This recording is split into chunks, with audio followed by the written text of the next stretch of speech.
नमस्कार my dear students, OP लाडवाल की तरफ से आप सभी साथियों का मॉडर्न एकेडमी में स्वागत है। माय डियर स्टूडेंट्स, जैसा भी आपने थंबनेल पर देखा है, आज का जो अपना टॉपिक है वो आय प्रभाव यदि सापेक्ष कीमतें एक्स वस्तु और वाई वस्तु सापेक्ष कीमतें स्थिर रहती हैं तो उपभोक्ता के आय में सापेक्ष कीमतें स्थिर रहती हैं तो उपभोक्ता की आय में परिवर्तन होने के कारण से उसके संतुलन पर या फिर खरीदी गई मात्रा पर जो प्रभाव पड़ता है उसको हम लोग आय प्रभाव कहते हैं। ठीक है, सामान्य वस्तुओं में आय प्रभाव धनात्मक रहता है और निम्न कोटि की वस्तुओं में आय प्रभाव ऋणात्मक रहता है। धनात्मक का मतलब ये है कि जब हमारी आय बढ़ती है तो हम लोग ज़्यादा मात्रा खरीदते हैं और जब हमारी आय घटती है तो हम लोग कम मात्रा खरीदते हैं। ठीक है, यानी कि आय का और खरीदी की मात्रा का पॉजिटिव रिलेशन है इसके अंदर, इसलिए हम इसको कहते हैं धनात्मक आय प्रभाव। लेकिन बात करें निम्न कोटि की वस्तुओं की, तो निम्न कोटि की वस्तुओं का आय प्रभाव क्या रहता है? ऋणात्मक रहता है, नेगेटिव रहता है। इसका मतलब क्या हुआ कि जब हमारी आय बढ़ती है तो आय के बढ़ने पर जो निम्न कोटि की वस्तु होती हैं वो हम लोग कम खरीदते हैं, और जैसे ही हमारी आय कम होती है तो हम लोग निम्न कोटि की वस्तुओं को ज़्यादा खरीदते हैं। ठीक है, यानी कि यहाँ पर जो है नेगेटिव रिलेशंस होता है खरीदी गई मात्रा का और आय का, यहाँ पर पॉजिटिव रिलेशंस होता है। तो मान्यताएं क्या हैं इसकी? मान्यताएं हैं, सबसे पहली मान्यता होती है कि दोनों वस्तुओं की कीमतें, दोनों जो वस्तुएं हैं उनकी कीमतें जो होती हैं वो स्थिर रहती हैं। ठीक है, दोनों वस्तुओं की कीमतें क्या रहती हैं? स्थिर रहती हैं, कांस्टेंट रहती हैं। और दूसरी मान्यता यह है कि दोनों ही वस्तुएं क्या हैं? सामान्य वस्तुएं हैं। सामान्य की बात कर रहे हैं ना, सामान्य वस्तुओं पर आय प्रभाव की बात कर रहे हैं, तो दोनों ही वस्तुएं क्या यहाँ पर सामान्य हैं और दोनों वस्तुओं की कीमतें स्थिर हैं। तो चेंज क्या है? चेंज है सिर्फ और सिर्फ आय में परिवर्तन का प्रभाव देखेंगे। ठीक है, तो चेंज सिर्फ यहाँ पर क्या है? आय के अंदर करना है, यानी कि आय में परिवर्तन करना हमने, बाकी सारी बातें जो हैं एज इट इज बनी रहेंगी।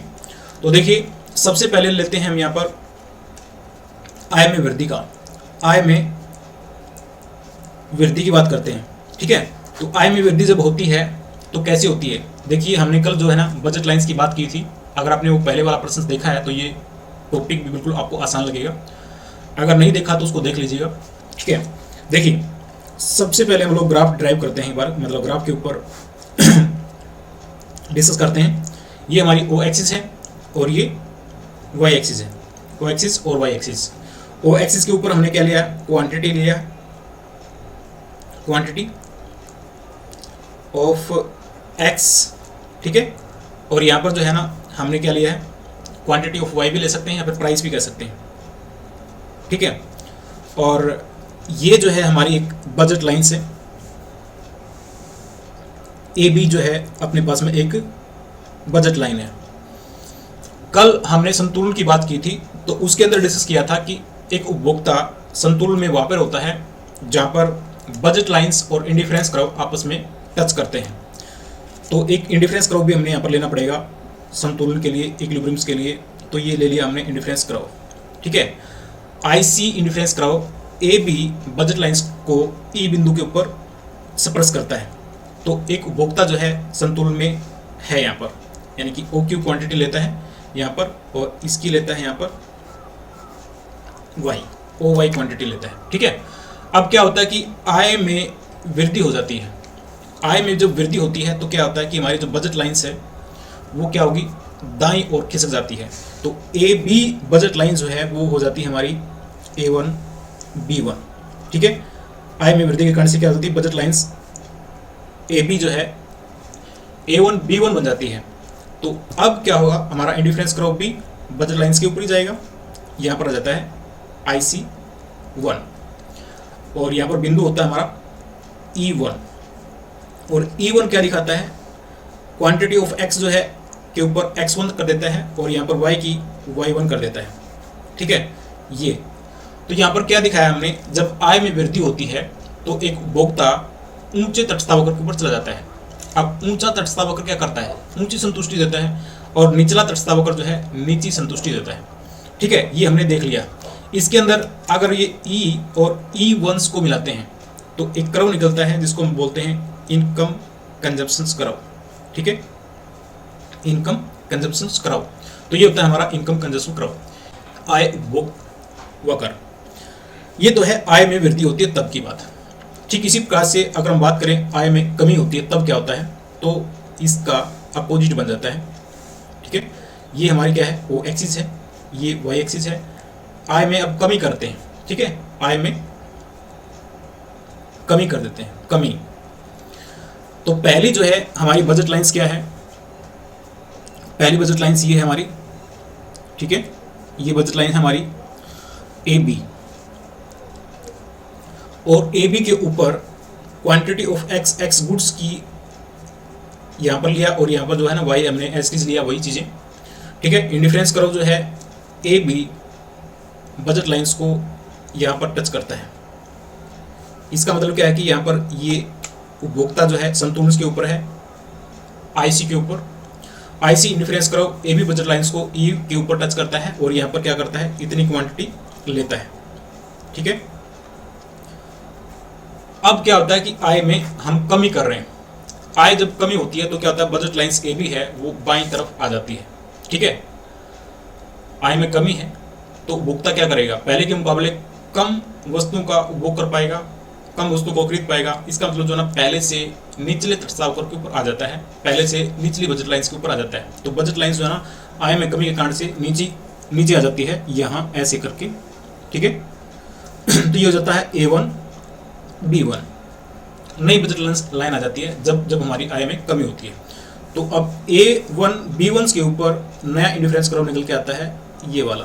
ठीक है, ये हुआ हमारा IC1, और IC1 A1 B1 budget lines को E1 के ऊपर सप्रेस करती है, तो उपभोक्ता यहाँ पर संतुलन में होता है।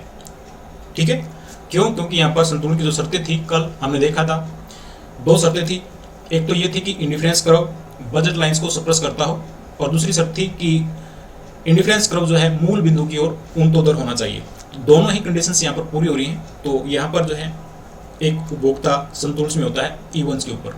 ठीक है, आय में कमी होती है तो क्या होता है, बजट लाइंस हमारी बाईं ओर खिसक जाती है, और जब आय में वृद्धि होती है तो बजट लाइंस दाईं ओर खिसक जाती है। ठीक है, और ये ई और E1 को जब मिलाते हैं तो एक कर्व बनता है जिसको हम बोलते हैं इनकम कंजम्पशन कर्व, यानी कि आय उपभोग कर्व। एक और पॉइंट है यहाँ पर, निम्न कोटि की वस्तुओं में आय प्रभाव, तो उसको भी देख लेते हैं। देखिए, जो निम्न कोटि की वस्तुएं होती हैं उनके ऊपर आय प्रभाव ने डिस्कस किया कि वो नकारात्मक रहता है, नेगेटिव रहता है। देखिए, निम्न कोटि की वस्तुओं में आय प्रभाव कैसा रहेगा, तो ग्राफ ड्राइव करेंगे, ग्राफ के माध्यम से ही डिस्कस करेंगे सारी बातें। तो शुरू करते हैं। देखिए, निम्न कोटि में भी हमने क्या करना है, इसकी डेफिनेशन तो पढ़ी ली। निम्न कोटि में नकारात्मक आय प्रभाव रहता है। क्यों रहता है, क्योंकि आय में जब वृद्धि होती है तो कम मात्रा का प्रयोग करता है, और जब आय में कमी होती है तो ज़्यादा मात्रा लेता है। ठीक है, यानी कि आय का और निम्न कोटि की जो वस्तुएं होती है उनकी मात्रा का नेगेटिव रिलेशन होता है। आय जब बढ़ती है तो इनका जो ना कम उपयोग करता है, और जब आय कम होती है तो इसका ज़्यादा उपयोग करता है, इसलिए नेगेटिव बोलते हैं इसको, नेगेटिव आय प्रभाव होता है इनका। ठीक है, अब इसके अंदर भी क्या है कि मान्यताएं जो हैं, मान्यता वही हैं दो। मान्यता की बात करें तो मान्यता दो हैं इसके अंदर, वही जो पहले हमने डिस्कस की थी। पहली मान्यता क्या है कि दोनों वस्तुओं की कीमतें क्या है, स्थिर हैं, यानी जो कीमतें हैं दोनों वस्तुओं की वो क्या है, स्थिर हैं। ठीक है, दूसरी मान्यता क्या है, वस्तु X जो है निम्न कोटि की है और वस्तु Y जो है सामान्य वस्तु है। ठीक है, यानी कि एक X वस्तु है, ये जो है निम्न कोटि की है, और जो Y जो है वो सामान्य है। ये दो मान्यता डिस्कस कर लेते हैं, एक तो ये है और एक ये है।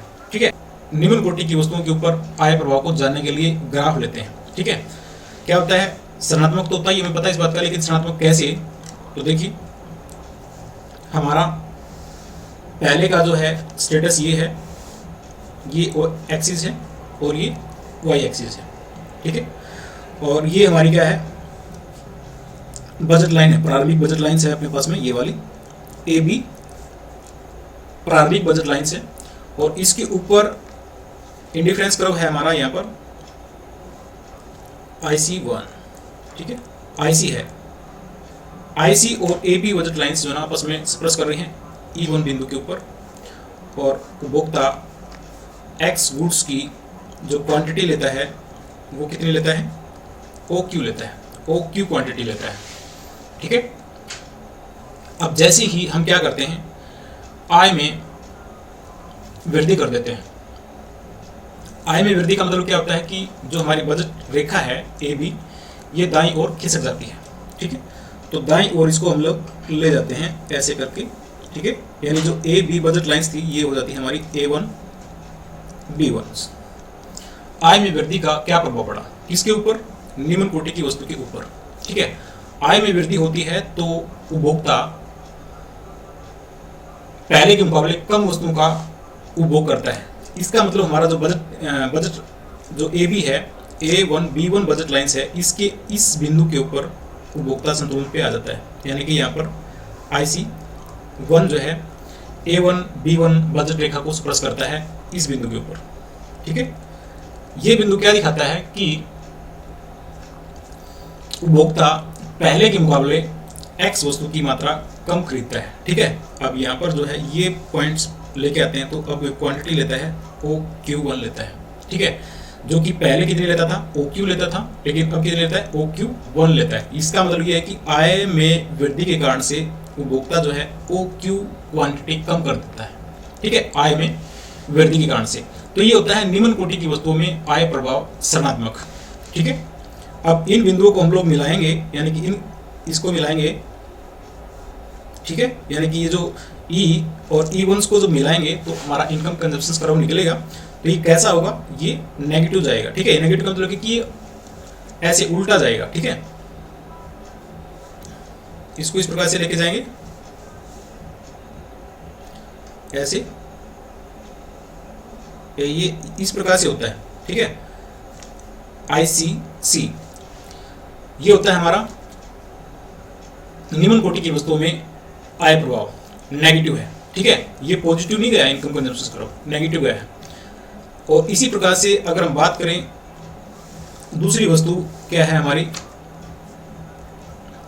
Y वस्तु क्या मान लेते हैं, निम्न कोटि की है। यानी कि ये जो Y वस्तु है क्या है, निम्न कोटि की है, और X वस्तु क्या है, नॉर्मल गुड्स है, ठीक है। अब तो हमने ये निम्न कोटि के लिया था, निम्न कोटि की वस्तु कौन सी थी, X थी।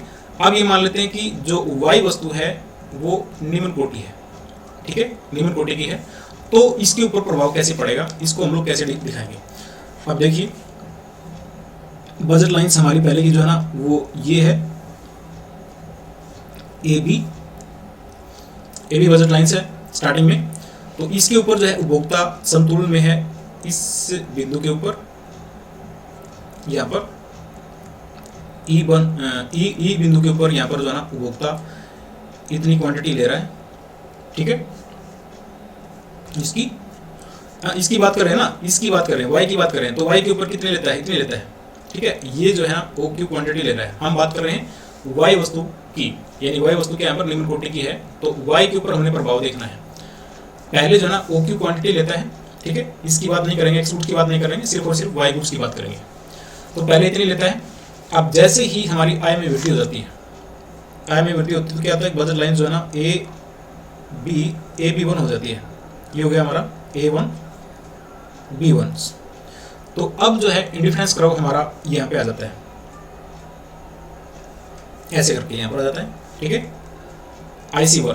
IC1 जो है A1 B1 बजट रेखा को E1 के ऊपर स्पर्श करता है, और यहाँ पर जो है जो Y गुड्स है वो इसके अकॉर्डिंग लेता है, ठीक है, इस बिंदु के अकॉर्डिंग लेता है। इसका मतलब क्या है कि यहाँ पर OQ1 आ जाता है। तो ये जो OQ1 क्वांटिटी है वो OQ से कम है, पहले OQ लेता था, अब OQ1 लेता है, तो ये कमी आ जाती है, ठीक है। Y वस्तु की कीमत में, Y वस्तु की मात्रा में इतनी कमी आ जाती है, पहले इतनी लेता था, अब इतनी लेता है, तो ये QQ1 जो है ना कमी आ जाती है।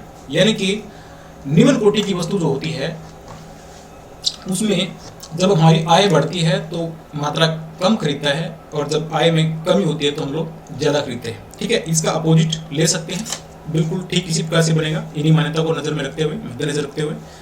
तो हम आएंगे नीचे तो इसका अपोजिट हो जाएगा। सिंपल है, बिल्कुल ज़्यादा लंबी चौड़ी बात नहीं है। याद रखना है कि सामान्य वस्तुएं जो होती हैं उसके ऊपर आय प्रभाव क्या होता है, पॉजिटिव रहता है, और जो निम्न कोटि की वस्तु होती हैं उनके ऊपर आय प्रभाव नेगेटिव होता है। ठीक है डियर।